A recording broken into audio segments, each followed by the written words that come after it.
Hey man, so this video right here, man, is gonna be a special one, man, because this is for anybody that's in the world right now and that's in a gang, or that's fixing to go to prison, or a younger kid, man. This is really the kids, man. To anybody that thinks a gang life is the right way to go, man.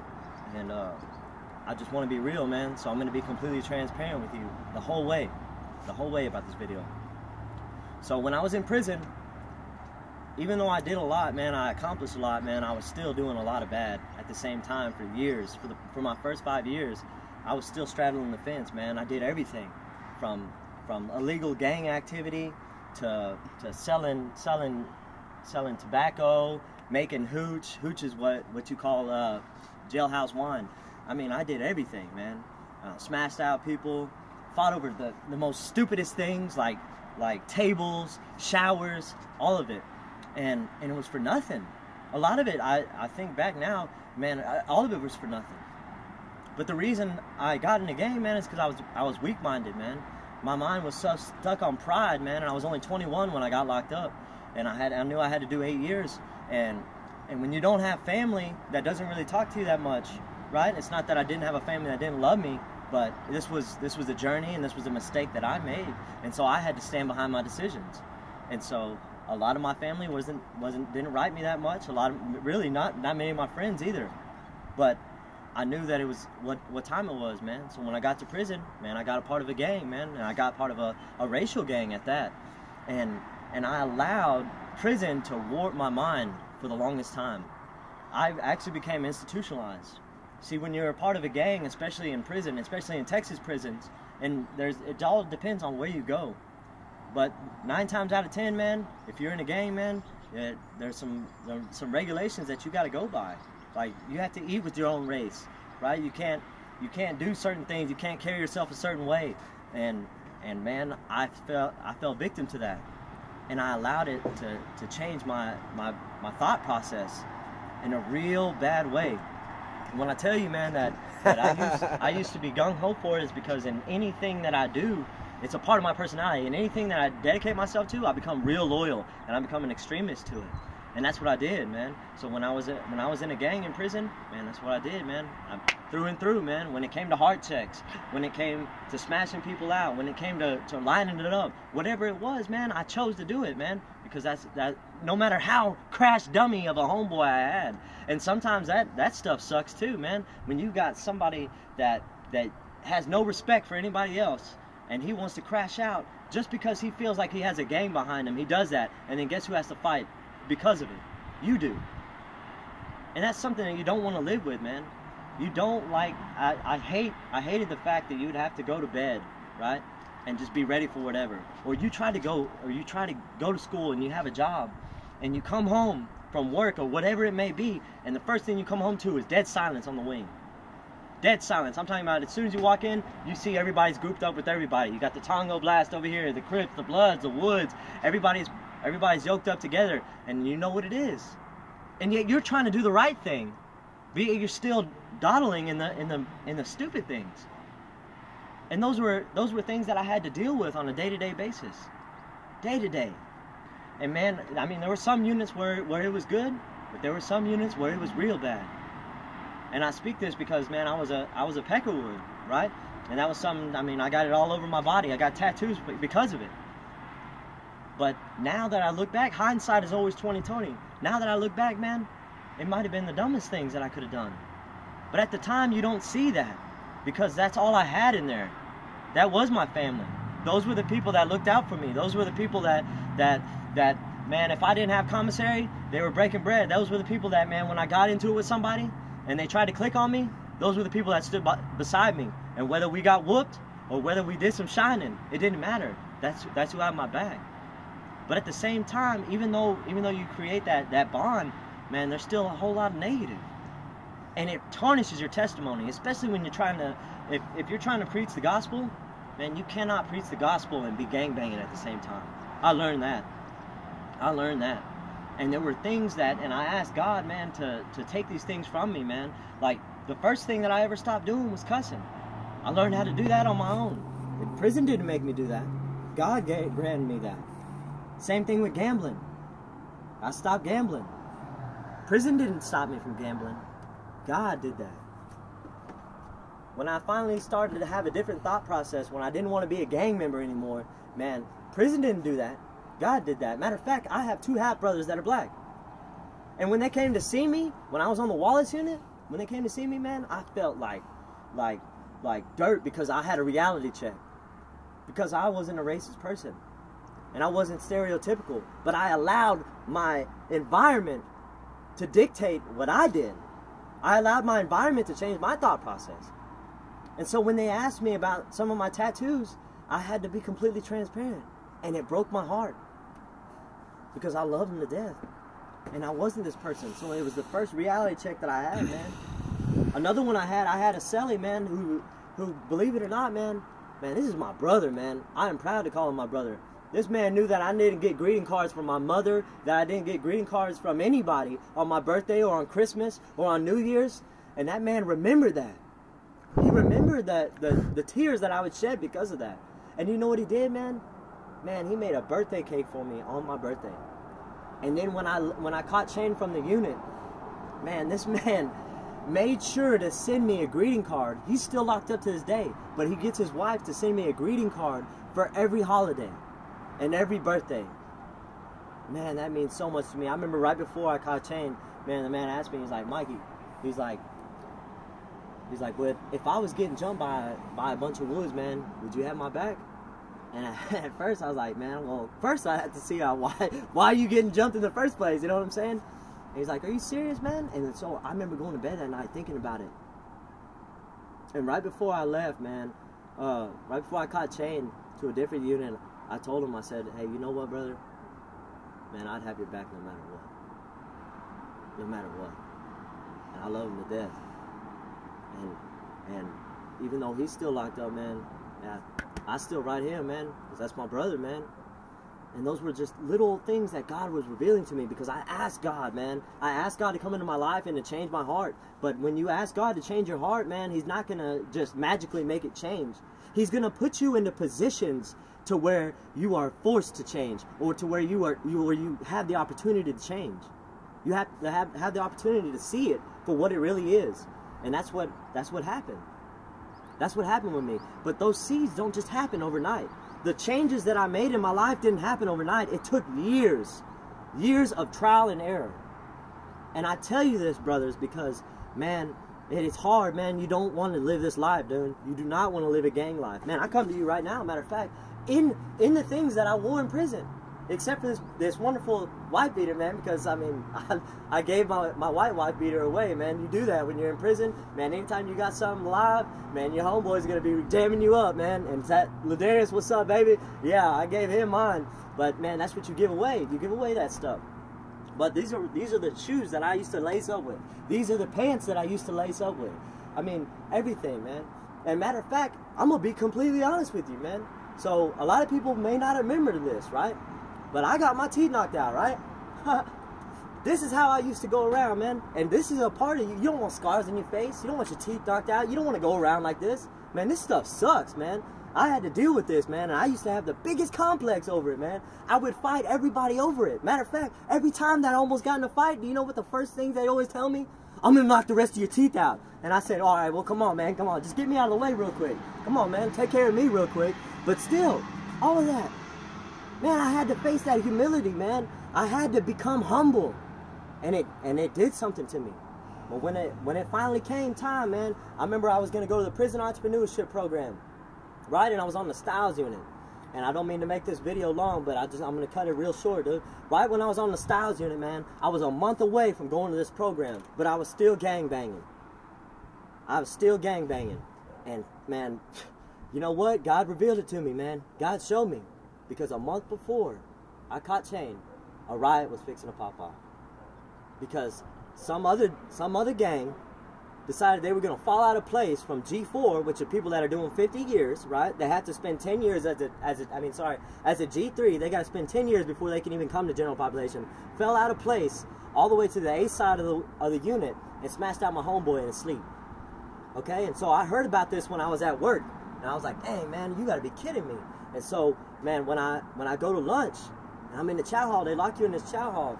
And I see my homeboys coming in, right? And I already know what time it is. They got the look, right? They'll walk in and be like,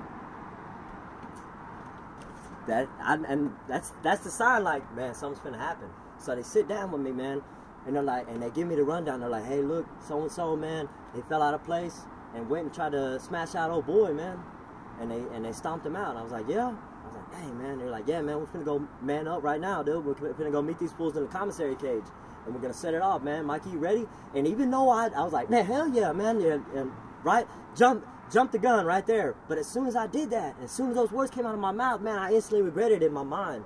Because in my mind, I was like, God, please help me, God. I was like, man, are you kidding me, man? I'm finna leave, man. And here comes this, man, some more drama. But I had to stick to my decisions.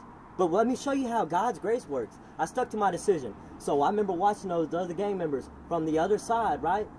Going across the cross gates, right? And then I remember my homeboy said, man, they are right there, dude. And so I said, all right, man, let's go. So I threw my tray in, and we started walking out, man. And I remember that commissary cage. It was about this big right here. This is how big the commissary cage is on a max unit. And they lock you in there. And so when we go in there, man, they're deep, dude. And so the first thing I do, man, as I'm walking into it, man, I pray to God. I say, God, please, man, if you just save me from this, man, I will give it up. I will give up the very last thing that I couldn't give up because I felt like that was my family at the time. But I gave it up. I said, Lord, if you save me from this, I will give it up.